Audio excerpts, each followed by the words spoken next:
बोलिए रामचंद्र भगवान की जय, बाल कृष्ण लाल की जय, अपने अपने गुरु महाराज की जय। पंखीना माळा जेवुं तमारुं आ सरदारपुर गाम, सरदारपुर गाम ने आंगणे घणी बधी रातो काढी छे मैं भगत बापा साथे, कवि कान साथे। तेदी एवी कल्पना नहोती थती के भगत बापानुं भजन आटलुं बधुं पाकशे। आवा एक मस्तीवाळा, जय गुरु महाराज, मस्तीवाळा आवा एक महापुरुष जेने कायम माटे भजननो रूपियो क्यांथी लीधो नथी एनी मने खबर छे। दरबार फूंजावाळा, रावत बापा अने आ विष्णु प्रसाद दवे त्रण धूणे होय कायम माटे अहाडी बीजे। आ परिवार साथेनो नातो छे चंदुभाई अने अमरा हरदेवभाई। पण हूँ एक बात कायम माटे करूं छुं के आपणे कायम एम कही छे के ईश्वरनी इच्छा होय एम ज बधुं थाय, तो पछी खोटी माथाकूट शुं करवी? बधुं जो ईश्वरनी इच्छाथी थतुं होय तो आ सिद्धांतने भगत बापा कायम वळगीने रह्या छे। क्यारेक क्यांकथी फूलनो हार आवी जाय तो क्यारेक क्यांकथी सुंदर मजानी मोटी साइजनी गाळे आवी जाय, पण आपणे समत्वनी स्थितिमां रहेवुं पड़े। 50 वर्षथी आकाशवाणी राजकोट पर हूँ भजनो गाऊं छुं। भजन गाता गाता एवा महापुरुषनुं मळवुं थई गयुं के काम पूरी थई गई, वात पूरी थई गई। गामडું ગામ एको काढी नाखो भाई। अने एक सोसायटी में एक भाई घरे जमराजा आवीने खुर्शीमांथी बेही गया। पति पत्नी दौड़ता आव्या, कोण छो तमे? तो का सिंगड़ा माथे से जोता नथी? जमराजा छो। शुं काम आव्या? ए के आ तमारी सोसायटी मांथी मारे 14 जणाने जीव लेवाना छे अने मुकाम तमारी न्या छे। कोना कोना जीव लेवाना छे? बगलमांथी कागळ काढ्यो, 14 जणाना नाम लख्या था। एमां पहेलुं नाम बतावो तो जराक वांची लऊं। ए के छगनभाई आ तो मारुं नाम छे। तो का काल हवारना पोरमां हवानो वागे तमारो जीव लेवानो छे। ओ मौत आवी गयुं? तो का हा काई वांधो नहीं, तमे ठेठ स्वर्गमांथी आव्या छो અહીં સુધી, चा पीशो, कॉफी पीशो, थाक्या हशो के कॉफी बनावो। घरवाळीने कीधुं जा कॉफी बनाव अंदर, अने पोते पाछळ रहोडामां वाहे जईने कीधुं के कॉफी बनाव अने घेननी 3 टीकड़ी नाखी देजे। कॉफीमां घेननी टीकड़ी बाये नाखी दीधी। जमराजाने कॉफी पाई એટલે જમરાજા ટેલી ગયા। 10 વાગે આવ્યા હતા, સાંજે 4 વાગે ઉઠ્યા। 4 વાગે ઉઠ્યા ને તે કાગળનું બંબુડું ખેંચી ઓલાએ પેલું નામ ચેકી અને 14મું લખી નાખ્યું। બુદ્ધિ લગાડી કે 14 દિવસની આપણને આયુષ મળી ગઈ। 4 વાગે જમરાજા ઉઠ્યા ને એણે એમ કીધું કે ઓહો તમારી ઘરવાળીએ કેવી મને કોફી પાઈ, મને મજા આવી ગઈ ખરેખર। હવે મારા લેવલે મને લાગણી થઈ ગઈ છે તમારા ઉપર।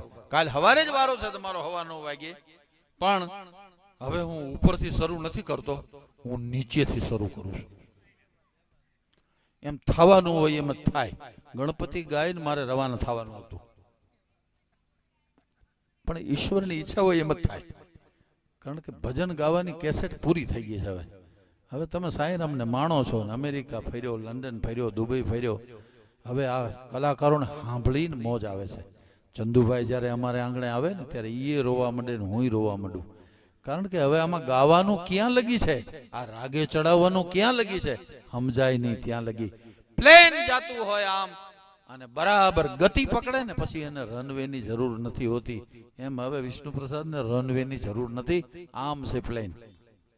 એમ સંતો દયાના સાગર હોય છે, કૃપાના સાગર હોય છે, પણ આપણે એ સંતોને ઓળખતા નથી। તકલીફ આ છે। ભજન ગાવા કરતા ભજન સમજવાની ચીજ છે। અહીંયા જો કીધું હોય આગળ ચંદુભાઈ કે ભાઈ 5 ટ્રેક્ટર હમણાં તરબૂચ આવે છે અને બધાયને એક એક ને તરબૂચ આપણે ખવડાવવાના છે અને તમારા ખોળામાં આપી દેવામાં આવે અને એમ કહેવામાં આવે અહીંથી મંડો ખાવા, તો તમે આમ દબાવો, ધૂબો મારો કે આમ દબાવો, તોડો કઈ રીતે? એને તમે તરત જ એમ કહેશો કે ભાઈ ચંદુભાઈ આમ ન ખવાય, કંઈક છરી લાવો, કંઈક મસાલો લાવો, કંઈક ડીશ લાવો। એમ આખા તરબૂચ વાળા તો ઘણાય હોય, પણ અમે તો તરબૂચ ને મોળીને ખવડાવીને એવા ગાયકો છે। એક જબરજસ્ત અમે ગુરુ પરંપરા કબીર સાહેબની ચલાવી રહ્યા છીએ. ગુરુ ભક્તિ સમજાણી છે. પૂજ્ય હરિરામ બાપા જેવા એક સમર્થ ગુરુના ચરણમાં અમે ગયા છીએ. પણ ગુરુના ચરણમાં જવું જ પડે, કારણ કે રામ અને વશિષ્ઠ બાપજીના ચરણમાં જવું પડે, કૃષ્ણને સાંદીપની ઋષિના ચરણમાં જવું પડે, રામાપીરને બાવા બાળનાથના ચરણમાં જવું પડે. મીરાનો મેળ કૃષ્ણથી નહીં, રોહિદાસ ચમારથી પડ્યો છે. સદગુરુ મળે ત્યારે મેળ આવે, બાકી મેળ નો આવે. એમ સદગુરુની ખોજ કરવી પડે. 100 વર્ષ પહેલાનું જૂનું મીઠું લ્યો, અત્યારનું મીઠું લ્યો, ખારાશ એવી ને એવી, જરાય ફેરફાર નહીં. 100 વર્ષ પહેલાનું જૂનું મરચું લ્યો, અત્યારનું મરચું લ્યો, તીખાશ એવી ને એવી, જરાય ફેરફાર નહીં. 100 વર્ષ પહેલાની જૂની સાકર લ્યો ને અત્યારની સાકર લ્યો, ગળાશ એવી ને એવી, એમાં જરાય ફેરફાર નહીં. મીઠાએ ખારાશ ટકાવી રાખી, મરચાએ તીખાશ ટકાવી રાખી, સાકરે ગળાશ ટકાવી રાખીને માણસે માનવતા નથી ટકાવી. આ માનવતા ટકાવવા માટેના મેળા છે. એમ આ હરધારપુર ગામને આંગણે એક એવી અગરબત્તી પ્રગટી જેને આપણે ભગત બાપા કહીએ છીએ, કે જેણે જિંદગી આખી ભજન કર્યા એટલે આ બધું ગોઠવાણું છે. એમ દરેક ગામની અંદર, દરેક કોમની અંદર એક એક સંત પાકે, એક એક ભગત પાકે, અને પછી આવા સુંદર મજાના કાર્યો થાય. વિચાર તો કરો, કમલભાઈ કેવી ઓફર કરીને ગયા તમને. મારા પરમ સ્નેહી છે કમલભાઈ. એમ આ બધા લોકો, આવડા મોટા માણસો આવી અને આવું સરસ મજાનું મંદિર બનાવી જાય, રાવેતેશ્વર મંદિર બનાવી જાય, વિશ્વ વંદનીય વ્યક્તિ વગર નિમંત્રણે તમારા ગામમાં આવે, તમારું ભાગ્ય તો જો. એટલે જ મીરાબાઈ બોલે છે, ભાગ્ય રે મળ્યો અમને સાધુ રે પુરુષનો સંગ, સાહેલી મોરી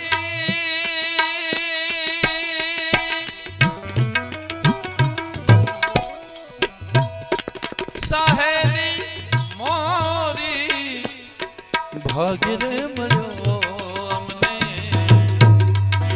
સંત રે પુરુષ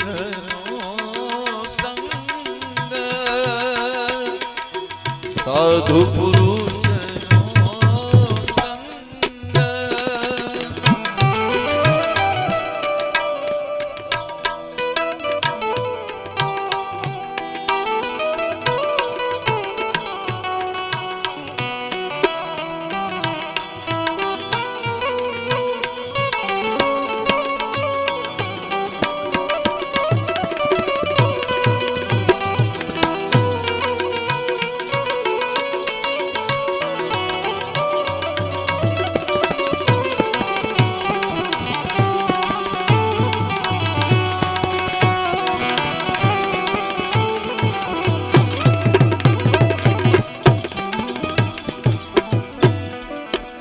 અવર પુરુષ નો ભાઈ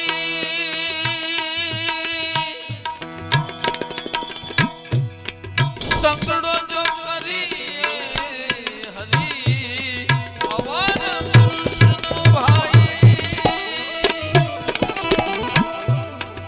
સંગડો જો કરીએ હરી, ભજનો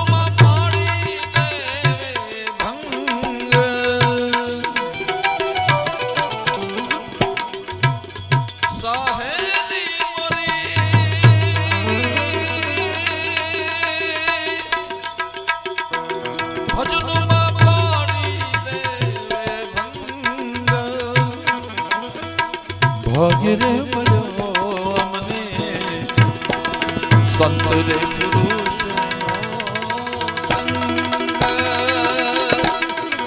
સાધુ પુરુષ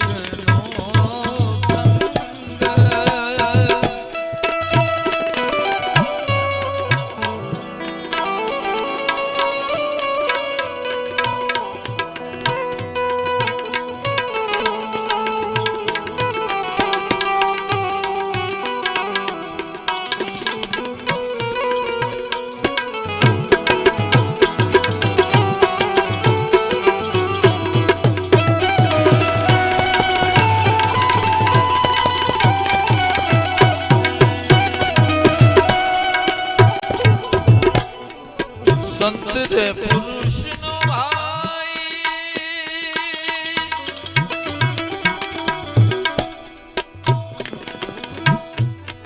સંગડો જો કરીએ હરી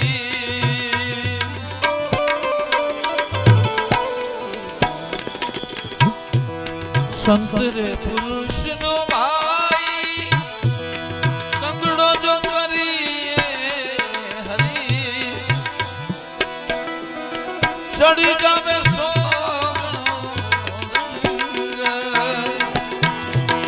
ભાગ્ય રે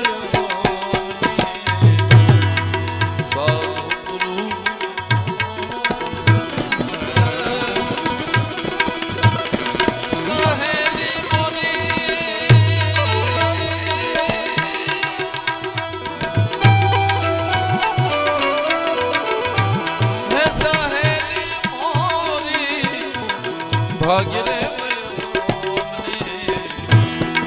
સાધુ પુરુષ સંત રે પુરુષ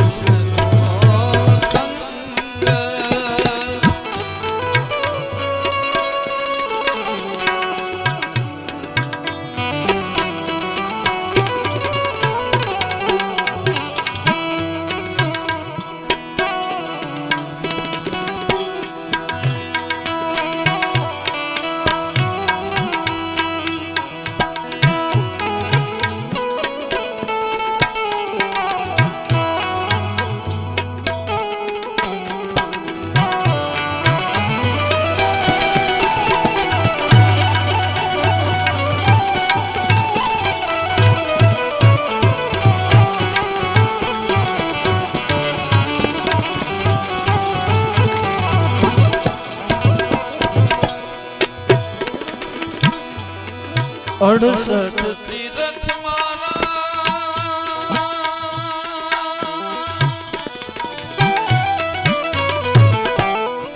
ગુરુના ચરણ હરી